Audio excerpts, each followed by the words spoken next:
I heard this quote not long ago. If you can see Joe Jones through Joe Jones's eyes, then you can see what Joe Jones buys. It's all about kind of that custom avatar and understanding what your customer wants. You want to use language on the website that really resonates with them. So understanding what their fears are, their worries, what they're looking for, the best case scenarios. Once you understand that, that can be represented through the copy. So as they read through, they're like, okay, these guys get me. And that's basically the end goal and what we're looking for the most. So I apologize for the blurry picture. This is kind of layout of a customer avatar. So the first ones, you're going to have your pains and frustrations, your fears or your goals and desires, your fears and implications, your dreams and aspirations. This is all about everything related to your customer. Want to make sure this is defined, and I'll explain in a second and give you an example. But this is all about developing that language that resonates with your customer. Who is your ideal customer avatar? As I'm sure you may be thinking, there's probably a lot of them. So depending on the service that you offer, the type of fence even, if you're going from a vinyl or a wood fence, it could become two completely different avatars. So it's best to kind of take some time to really understand exactly what their situation is, where they're from, kind of how they think, they're family oriented, things like that. So that way, when it comes time to sell to them, write the copy on the website, it's almost like we're talking to somebody we already know.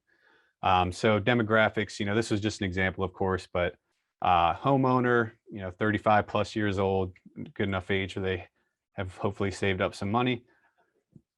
Typically female, the wife, good chance that they're doing the calls, not necessarily, but married with 2 to 3 kids, head of a household, at least 65,000 or more in annual income, and family oriented, especially with fences. They have kids, they have a dog, they want to fence them in. Those are going to want to keep everyone safe in their house, in their yard. Easily frustrated, so if they want to they just don't have the patience to do it themselves. Some people might think they do. That's going to be great to just pass it off to somebody else. Suburbs, a lot of times, and someone that takes interest in their community. So someone that actually cares and is a good person. Also, so the pains and frustrations that they'll likely have coming into this. There's a good chance that they want things done pretty quickly. Everybody's kind of in a hurry these days. So getting somebody out that can take care of the fence, maybe it fell or it's falling onto a neighbor's property, whatever, or they just want to have their new fence so they can release their dog out there.